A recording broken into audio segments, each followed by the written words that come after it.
The Gridwise Alliance is a group, just for those that don't know it, that I actually founded about 10 years ago. It's grown now to a group of about 160 companies and becoming much more proactive, particularly at national policy issues, less so at the state level, although we're starting to talk more and more about how we can impact state legislative initiatives as well as regulatory initiatives. We have a variety of working groups that focus on things like interoperability, implementation planning, and so on.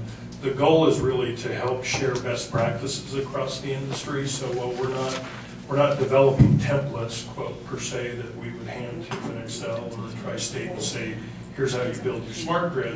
What we're trying to do is help sort of communicate across both vendors and utilities what best practices are happening both here in the U.S. and around the world. We have a lot more work to do. We're just sort of scratching the surface on things that we could be doing, and I actually think this year is going to be a good year for the Gridwise Alliance in terms of being able to impact things like best practices.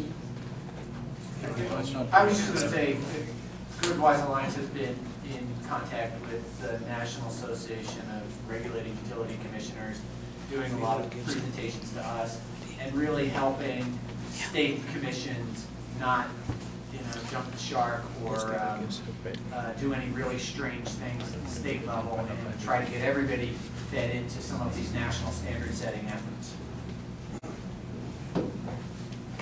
So I just have one, hopefully relatively close to final comment about that. I think that's really important. This issue of integrating multiple stakeholders to get involved in this conversation, because one of the things that we discovered at the state level with regards to the policymaking end of it is that if there is not a relatively serious and deliberate and open and honest conversation with the consumer side of issues, there will be a pushback, and it will delay investment and make things very complicated at the local level. So that is a very, very important thing to take into account if you're putting the plan, is not to just think of it as a engineer's game or a technology play. It must involve the actual in the field consumers who are consuming energy. You must ask them what do they want and how they want to participate. Otherwise, you will stumble. I think that's an important thing. The other thing I would say is when you're thinking about investments on the smart grid and distribution side, I think that one of the things we're all talking about is why are we doing this? And thinking about what is your actual priority. You're talking about generation deferment. Are you talking about integration of distributed renewable energy? Are you really worried about power quality and reliability? What is the primary driver? And being very clear about that before you just go off into the business of deploying. So those are two things to watch out for. Okay.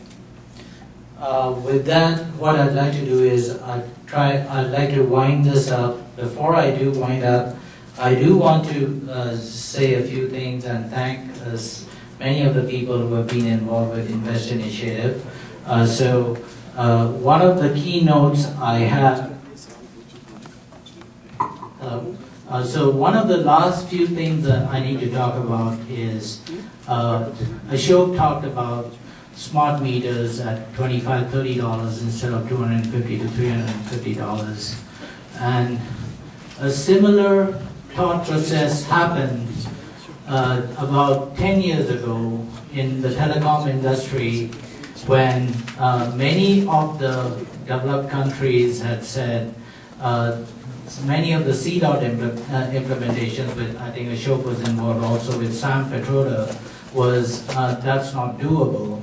And India went and adapted many of the things that were very, very innovative, but yet in many ways very crude also, but they met the targets, and today the telecom revolution had happened in India and we've got about 700 million phones.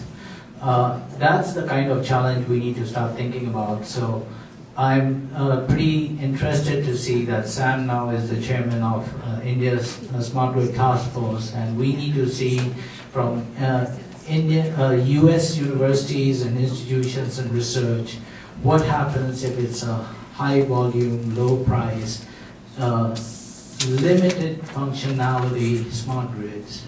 Does that mean that we can come up with the $25, $30 price targets? So that's one. The last thing I'd like to definitely do is, in closing, I'd like to just recognize a few of the things in our group. We have done many conferences and presentations all over, from PAN-IIT to Direct to Petrotech conferences. And one of them was by Mike Miller, who actually did the Petrotech conference. You see that at the bottom right-hand corner. Mike was invited by Petrotech to do a presentation, and the result of that is they are looking at many specific initiatives on education as well as other areas. Very quickly speaking, these are just some of our key people involved on the India side. Many of them are top people, like Anand Kumar, who is the director of IOCL R&D Center. For people who don't know, IOCL is a $65 billion downstream company in India. And there are many other people involved. I'm not going to go on the details on this. On the US side, you have seen many of the people, including Professor Sampath, who gave the presentation to the team on Saturday. There is Sanjay Bhagat, there is Karthik, who was one of our latest recruits. He is working on smart grid initiatives with Colorado Springs Utilities. We have Vinod Kumar, who is a Cornell PhD graduate, who is working on advanced technologies for GM. He was one of the advanced team that was involved with the Volt that has come out. Now that Volt is commercialized, he is now with the hydrogen fuel team, which is the next challenge they are looking at. Rajan. So, and finally, there's another person, Dr. Rajan Kapoor. He has been very deeply involved with US-India initiatives. He has made many trips to India and have been present at several institutions and development work.